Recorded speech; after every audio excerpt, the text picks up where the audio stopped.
Active Parenting, 0 to 5. Read aloud. Continued for week 3, page 49. Mindful moment. Practicing relaxation and breathing exercises. When you stop and calm your feelings and thoughts, you give yourself the chance to think about things you will say and do. This helps you make better decisions. In the mindful moment in chapter 1, during week 1 or 2's meeting, you may have learned how to find your breath in your body. Now we will learn 3 techniques to use your breath in order to bring yourself into the present and calm both your mind and your body. Your child will benefit from you learning these breathing exercises. You can teach them to her too.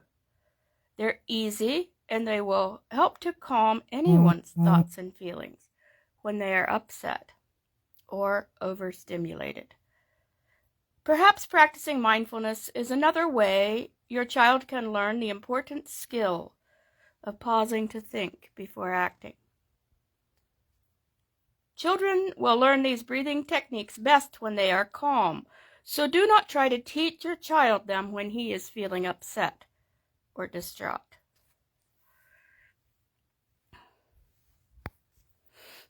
Once he has had time to practice and get familiar with each technique, he will be more able to use them himself to calm down when he feels agitated or upset. Also, make sure you are calm before you teach your child any of the following skills, or any new skill for that matter. Take a few minutes to do a mindfulness exercise yourself.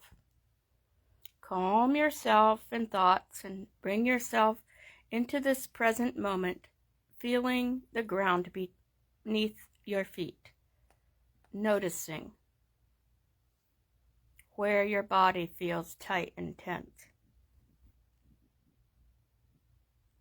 A breathing exercise. The first one is called butterfly breath. Think about how a butterfly looks when it sits on a branch, slowly opening and closing its wings. Keeping that image in your mind, stand up tall and lightly press the palms of your hands together. I cannot demonstrate this because I'm holding the phone, so you might have to go to YouTube to look up butterfly breathing mindfulness for an actual demonstration of this activity.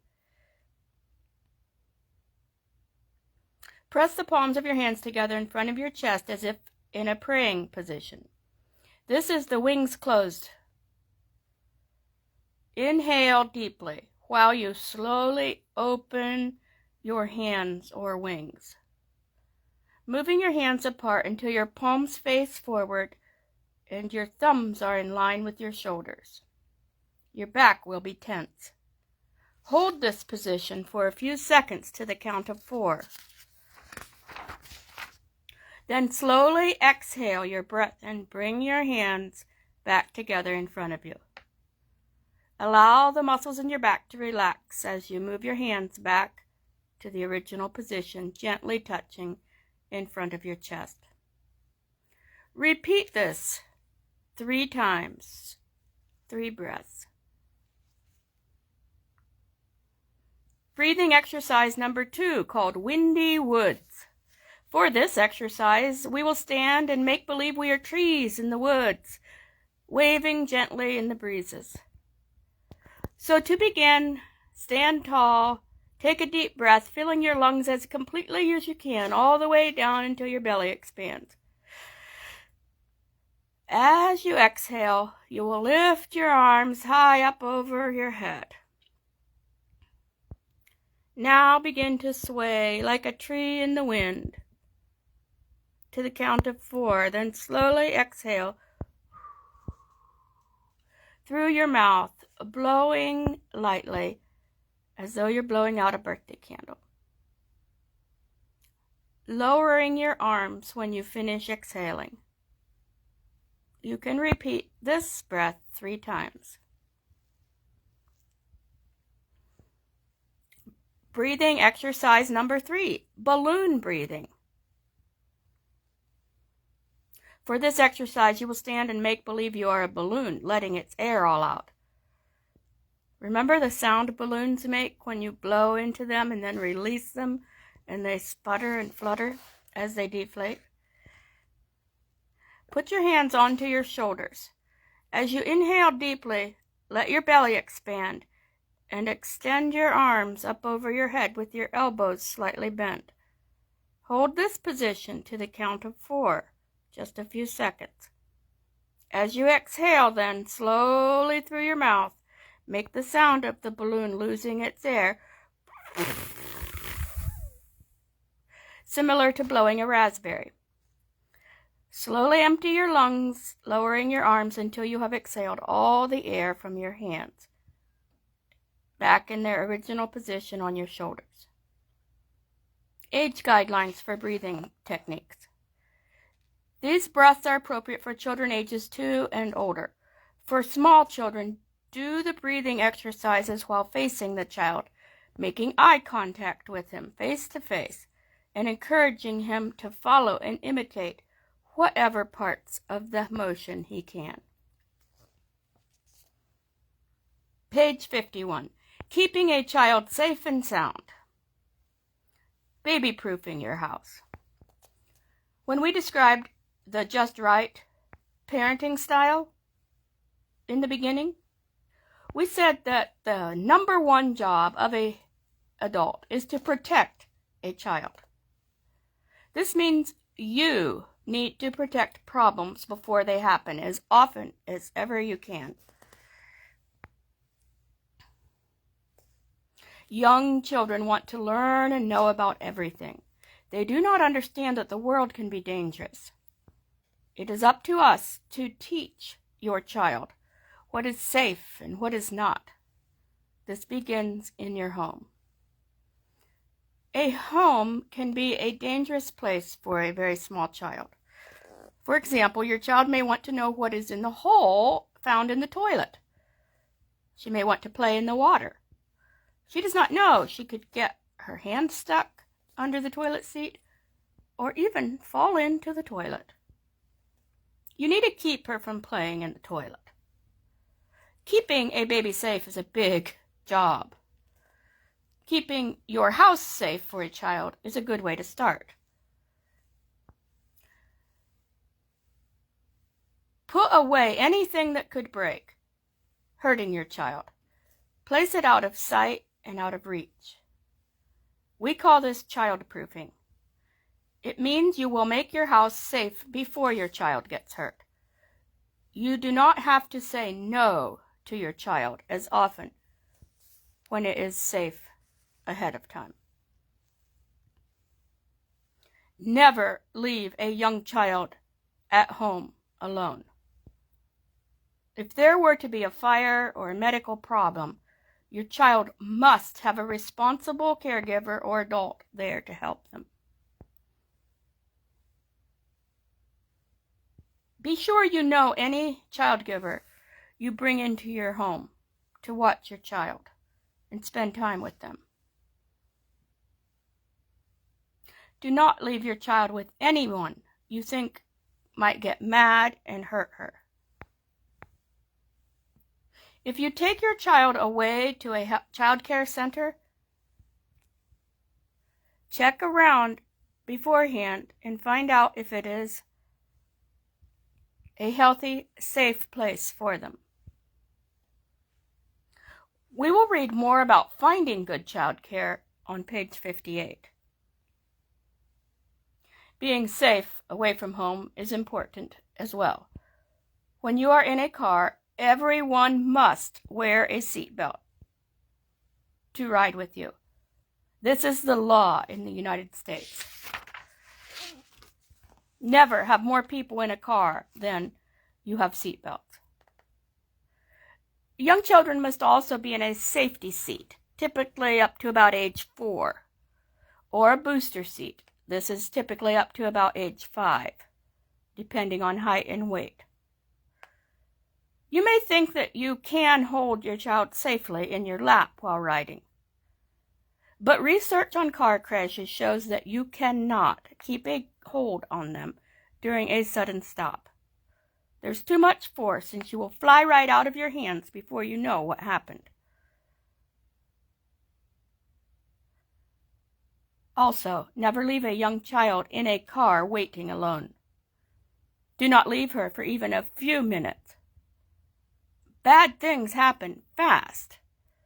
A car can get very hot in warm weather very quickly. Children's bodies cannot cope with hot and cold extreme temperatures. Adults' bodies are different. The inside of a shut-up car can get hot enough to kill an infant or child in just minutes.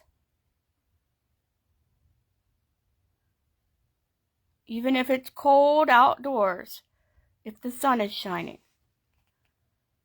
Leaving a child alone in the car has been deadly. Don't do it.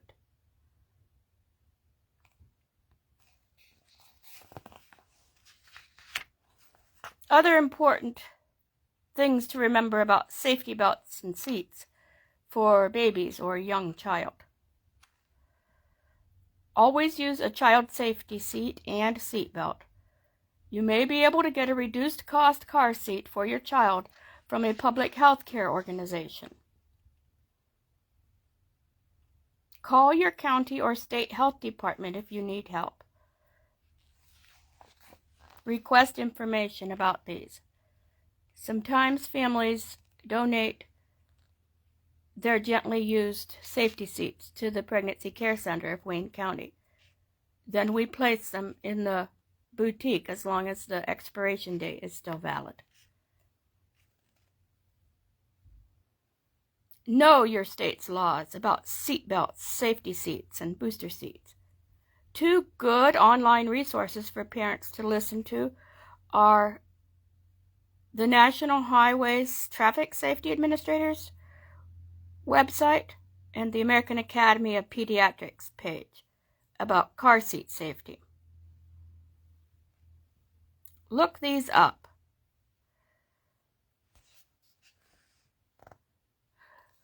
The Pregnancy Care Center of Wayne County also provides a link to education, a video to watch if you're interested in Bright courses. Ask us to send you this video if you care to see it.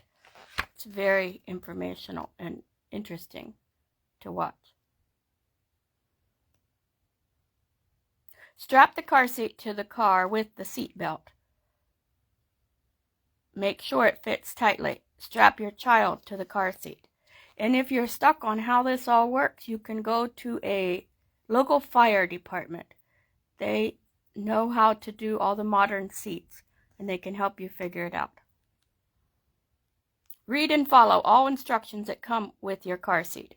All people caring for your child should know how to use the seat you choose correctly. Around the ages of 4 or 5, your child may be ready for a booster seat. This makes him tall enough to use regular seat belts around his waist. Booster seats will help prevent injuries by keeping your child snug in his seat if there is an accident. Remember that laws for child safety seats and booster seats are different in different states and depending on the age, weight, and height of your child. Children that are small for their age might need to be in a safety seat or a booster, even if they are older than the age requirement. Infant safety at home, page 53. Before you bring your baby home, discuss her car seat with the hospital staff. They can make recommendations for the right sizes and shapes of car seat you need for your baby. In the first 2 months of life, babies cannot hold their heads up well, so be sure your baby has proper head support in the seat at all times. When you're holding her in your arms or in a sling, her face should be visible and close enough to your face to kiss.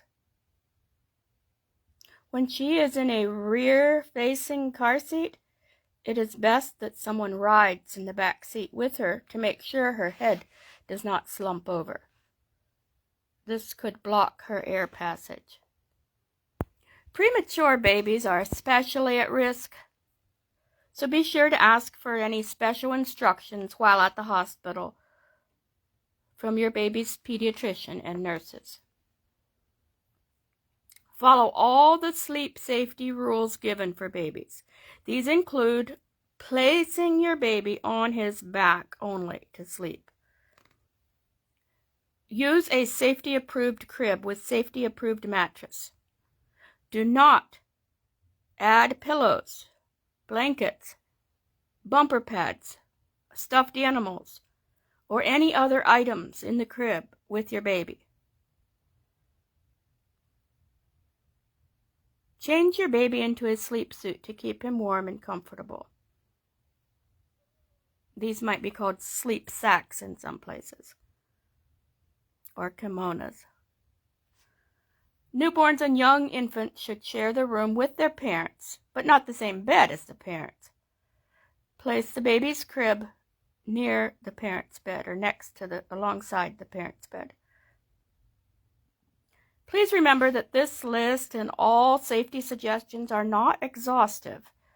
Keep talking to your baby's pediatrician to get the best advice for keeping her safe.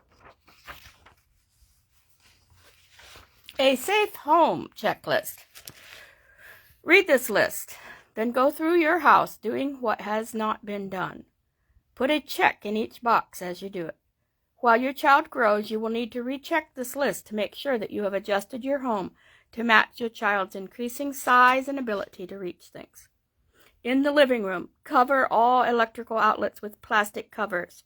You can buy these in the safety section of most stores. Take away the small rugs so your child does not get hung up or trip while crawling or toddling. You might put rubber pads under larger rugs so they don't slip. Put padding around the sharp edges of tables. You can cut up pool noodles if it's summertime, or you can go to a safety section of a baby supply shop and buy actually corners and rubber pads for this. If you cannot pad the tabletop or do not want to, remove this table until your child is older. Some plants are poisonous to humans. Put those on a high shelf your child cannot reach. Cords or drapes on window blinds must be short. Your child should not be able to reach these.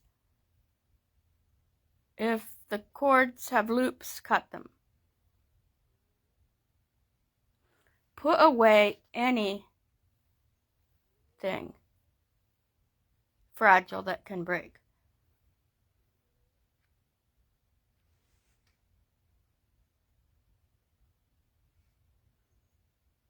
Check all the shelves and things your child can climb on. Shelving should be strong enough and not easily fall over. Place a screen in front of the fireplace and teach your child it is not a place to play in. You can put padding over the sharp edges of the hearth if you have a brick hearth. In the kitchen, take knobs off the stove when you are not using it, if they're down on the front edge instead of up above. Put any sharp knives and kitchen scissors in a place a child cannot reach to open. Put matches up where a child cannot get them. While you are cooking, try to only use back burners, turning pan handles inward to the center of the range so your child cannot reach up and pull them off accidentally.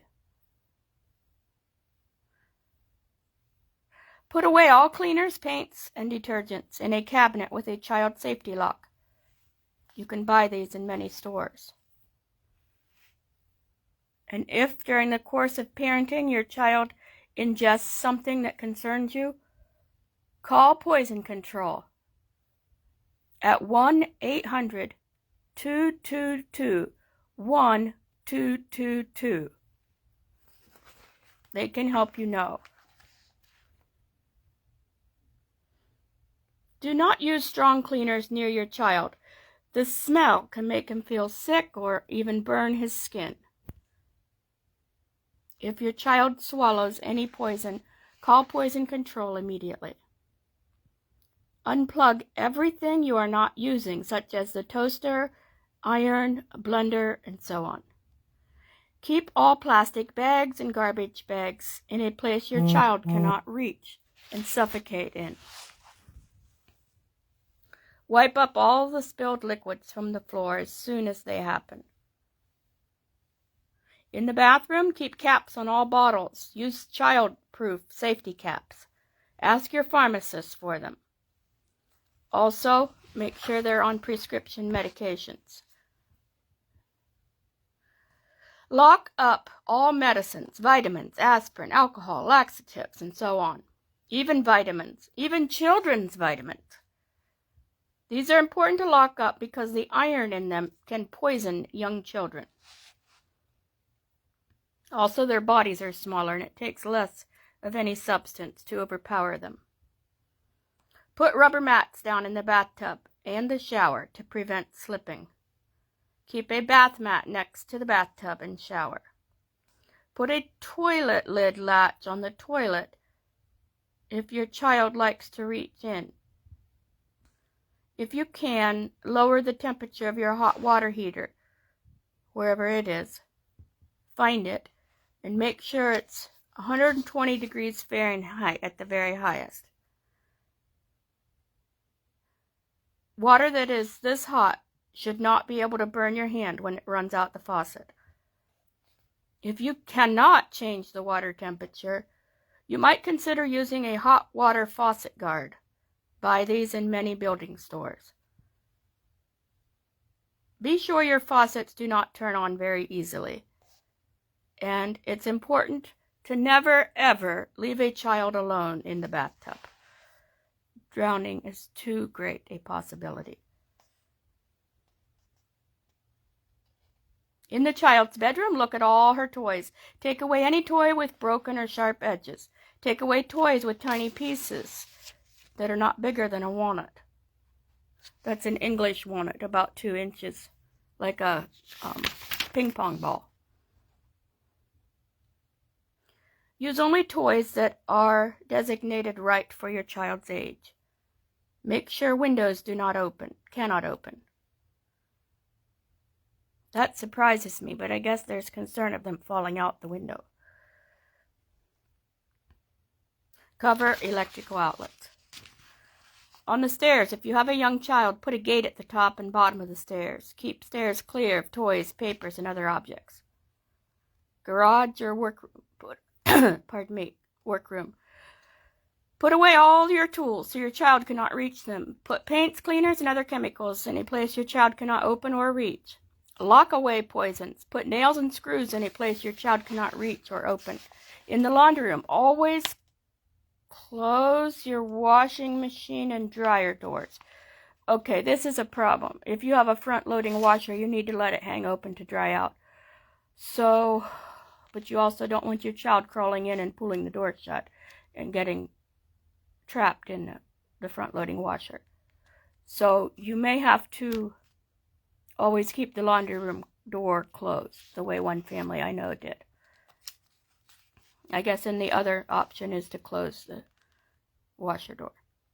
Keep any detergents and fabric softeners out of reach, and check other things such as garbage cans locked in a closet or high off the floor. Use smoke alarms and carbon monoxide alarms. Those are called CO alarms, I believe. Check alarms every month and change the batteries every 6 months or twice a year whenever the time changes in your area to daylight savings time or standard time. Have fire extinguishers placed in the house and know how to use a fire extinguisher.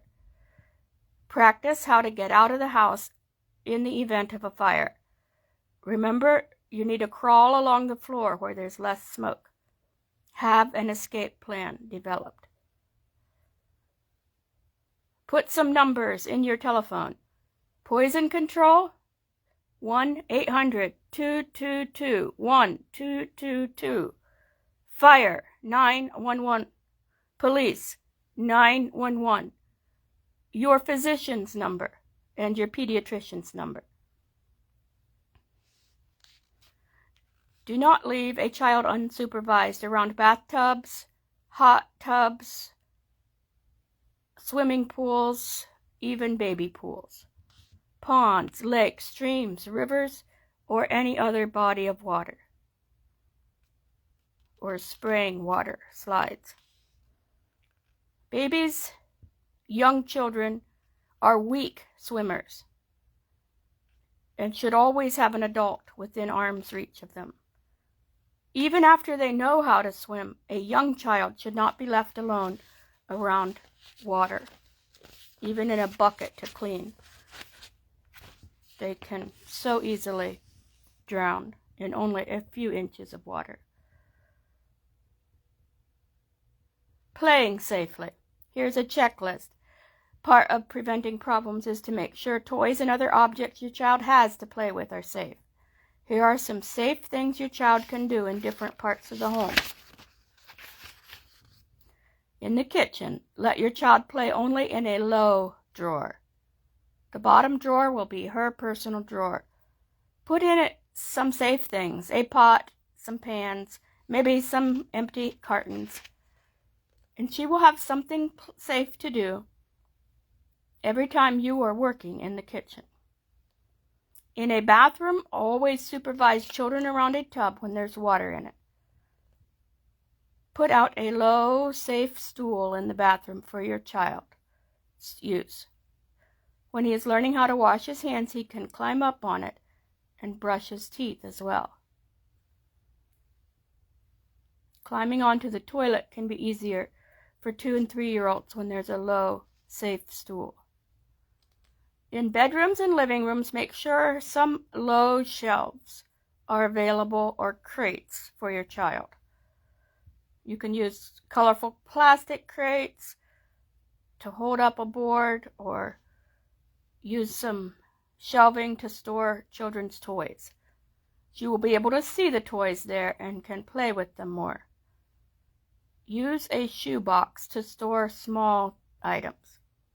You can draw or cut out a picture of the toys, gluing it on the outside of the shoebox.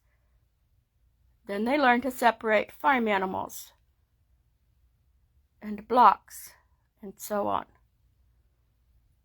to help put them away. When your child is big enough that they no longer put things in their mouth, you may keep a basket of magazines and colorful paper out that your child is allowed to use. Let her tear them, cut them, or color them. These are magazines just for her. Put up a low hook with a blunt plastic end. Your child can hang up his own coat or sweater there. Put a large basket in your child's room and teach him that dirty clothes he takes off go into the basket. List other ideas you think of for playing safely.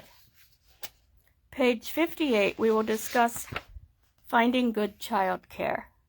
But this video is long enough for now. Thank you for attending our safety discussion. See you soon.